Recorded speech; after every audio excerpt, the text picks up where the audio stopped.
Hi there, I'm Beth, and this week some of my friends and I have joined up to collaborate on a themed doll project.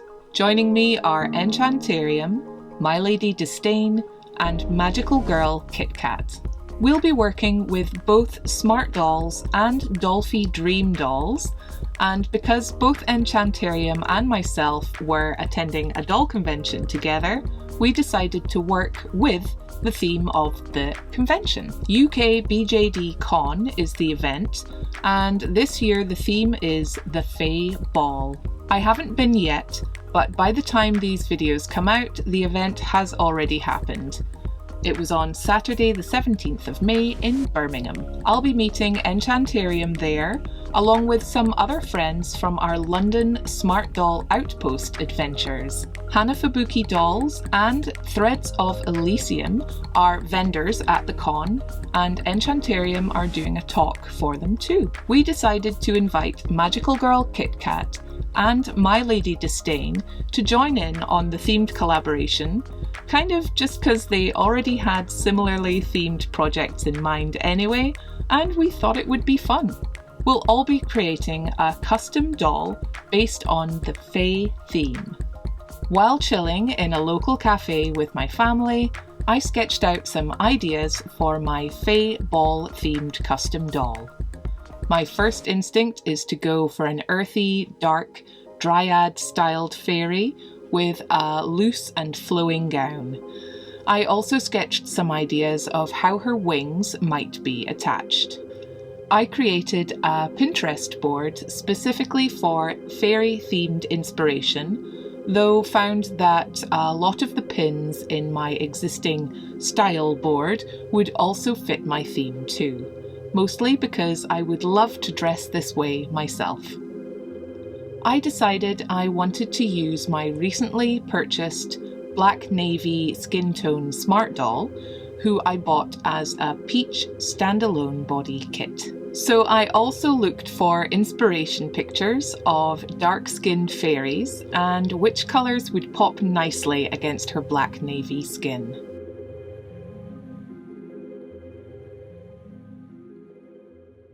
I've previously reviewed the peach body here with its all-over soft sofubi and more defined bottom.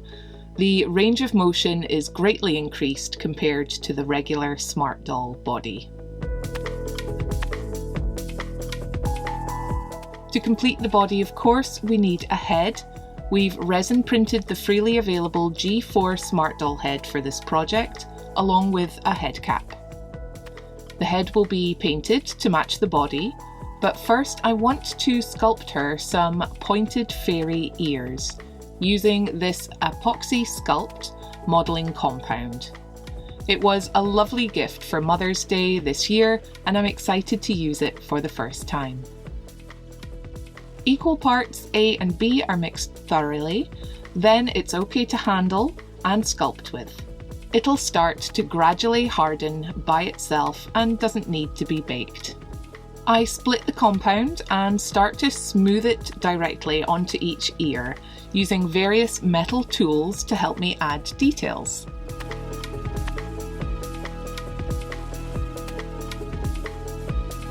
On a whim, I decided to give her larger lobes and stretched earplugs, like the ones I wear myself. Bit by bit, I try to get them both looking the same, and then set the head aside to cure overnight. I put together a little Smart Doll headstand to help hold it, while I spray paint and then MSC sealant later. The ears are now rock hard and can be lightly sanded. I wipe down the head to prepare it for spray painting with my airbrush. I've used acrylic paints to mix up as close a match to black navy as I can. I also painted some Cortex pieces that we've 3D printed too, but they're not for this project. I'm delighted with how closely they match, and I love her pierced and pointed ears.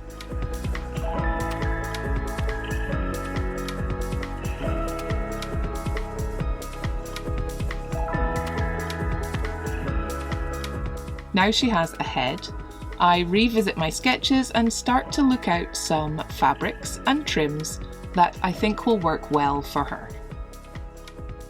To support the organic and wild nature of my concept, I chose a mix of textures: muslin, seersucker, lace, net, and stretchy power mesh.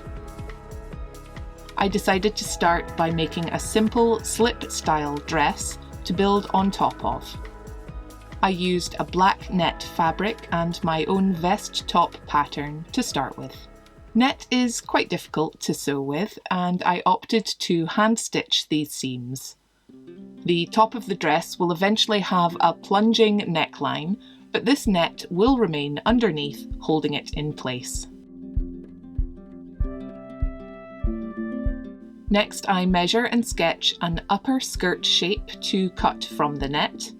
I'll sew the side closed, then attach it to the vest at the waist seam. From here, I'll attach simple rectangle shapes as underlayers for the rest of the skirt. I'll leave it open at each thigh so she can lift her legs too. I hand stitch some delicate green trim for the shoulder straps, working directly on the body, being careful not to scratch the body with my needle. Next, I roughly pin and drape a bodice. Using the rough selvage edge of this textured green fabric, I also added a little more ruffled net to the lower skirt. For the rest of the dress, I plan to build it up using flounces and ruffles, and to have it gradually change from green to black as it goes down. I cut a flounce shape template, which I cut doubled from lace, and will stitch it closed along the long edge, then pin and drape, sewing directly onto the lower edge of the skirt.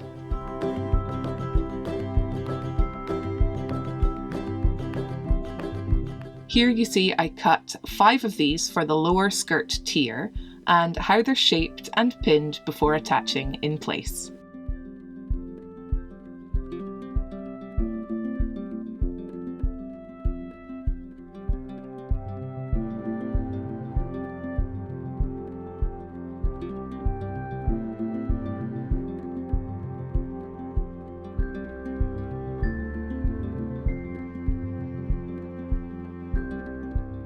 Pinned and tested for swirlability, very important.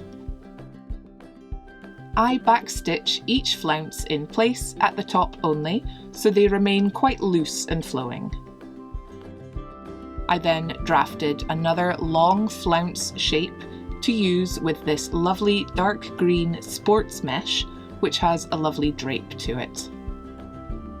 I'll cut these singly to create a slimmer type of drape. Here's one attached in the back. Once stitched on, I repeat this higher up the skirt in a lighter green muslin fabric, leaving a little space for the Smart Doll's stand port. I love how differently textured each layer is. To fill in some open areas at the hips, I drafted this shape, which I also cut from double layered muslin, but once cut, I carefully pull apart the fabric, creating a thinner layer with some thready texture. These will be stitched at the short edge, letting the rest ruffle up. It was a really exciting and somewhat nerve-wracking process making the gown this way. I could easily have spent forever planning and pinning, never being sure of how it would turn out. I had to tell myself just to jump in and start stitching things together, that it could always be unpicked and redone if it didn't work out, which in itself was a challenging and liberating way to sew, I think. Once I decided the main fabric pieces were in place, I began choosing pieces of lace and trims to add here and there, adding more texture and asymmetry to the gown. To emphasize her natural connection, I wanted to include this fantastic leafy trim. I wrapped fine antique copper-coloured wire around sections of it, to let me pose it once attached.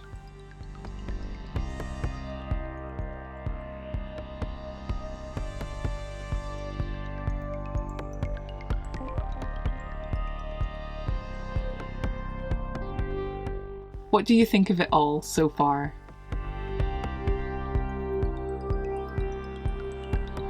I was just delighted, but felt the transitions from fabric to fabric, from light to dark, needed a little more help. So I mixed up some paint and hand stained the hem of each flounce, so they have more of a gradient and look more worn and used, as if she's been walking through the forest for hundreds of years. I decided also to make her some wire jewellery pieces for her arms and hands, and even painted her finger and toenails gold. I love how it pops against her dark skin. In our collaboration, we each began with specific characters that we were basing our custom fairies from, although one or two might have changed by the time we're all finished. Included in my earlier inspiration pictures was Mel Medarda from Arcane. With the bright gold accents on her face, she was a big influence on my concept sketch for my fairy's face. The character I was most influenced by, however, was Titania, the fairy queen from A Midsummer Night's Dream. I wanted my own dark fairy queen to have a noble and regal air about her. I felt that the gold accents really fit in well with this concept for her.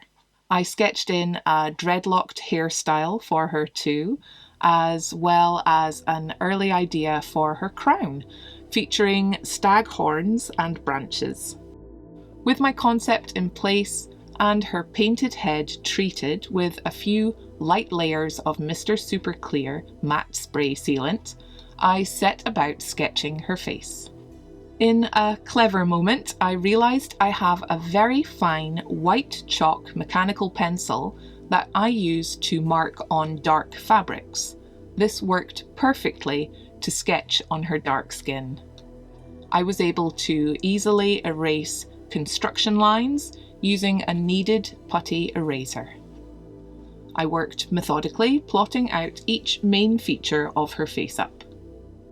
Later, I added more colour using watercolour pencils, but ultimately covered most of my pencil lines with paint in both metallic gold and matte black for a smoother, more consistent finish. Following a few final layers of MSC, I carefully gloss varnished her lips, under eye gold highlights, and also her earrings.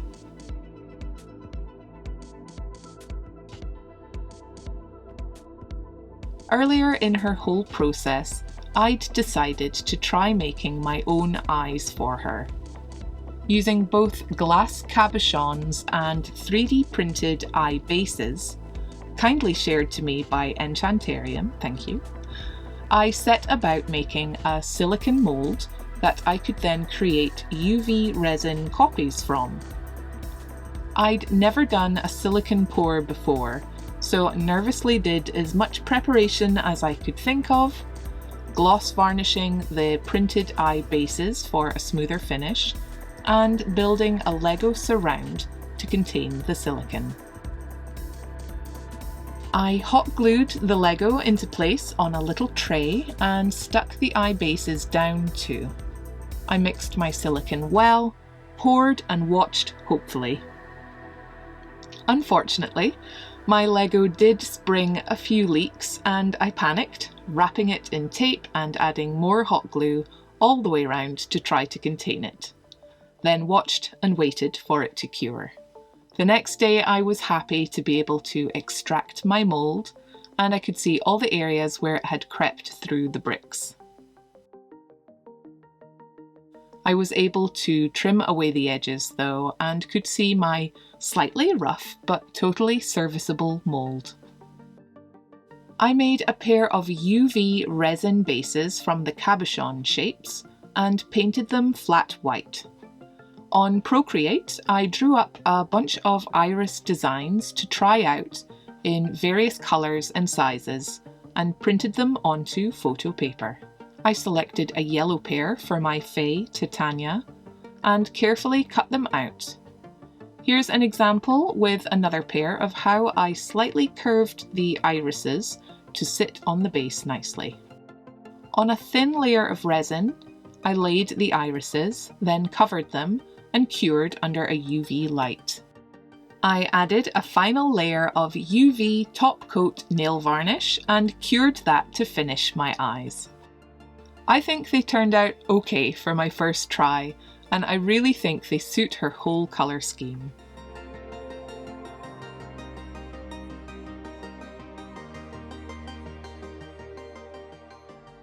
For Titania's wig, I used this very handy base stand that was gifted to me by Charvet over on the My Lady Disdain Discord group.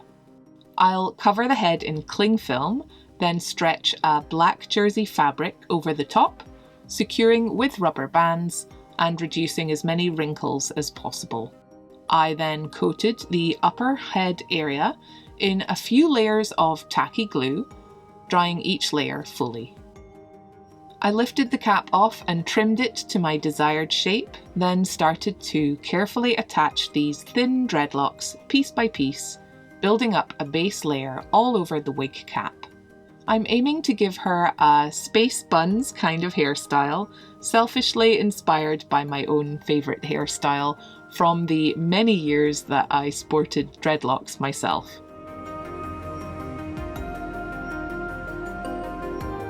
I glued in some loose strands to the front of the wig to frame her face.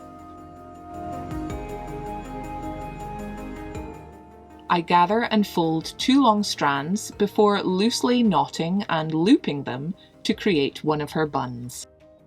I could pin each one in place before hot gluing them to secure them properly, and later I would also add a few wrapped wire decorations to the dreadlocks in front to help weigh them down properly and add interest.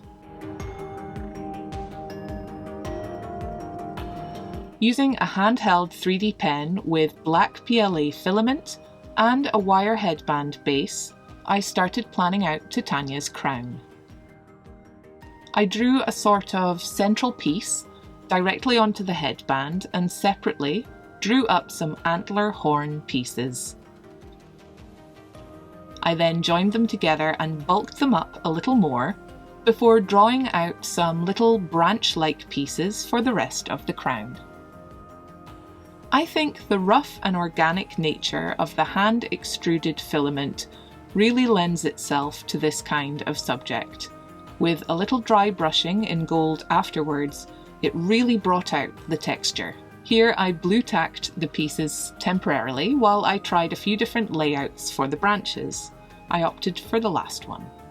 For her wings, I used much the same method, drawing out my pieces onto paper and extruding the filament directly onto the sketch.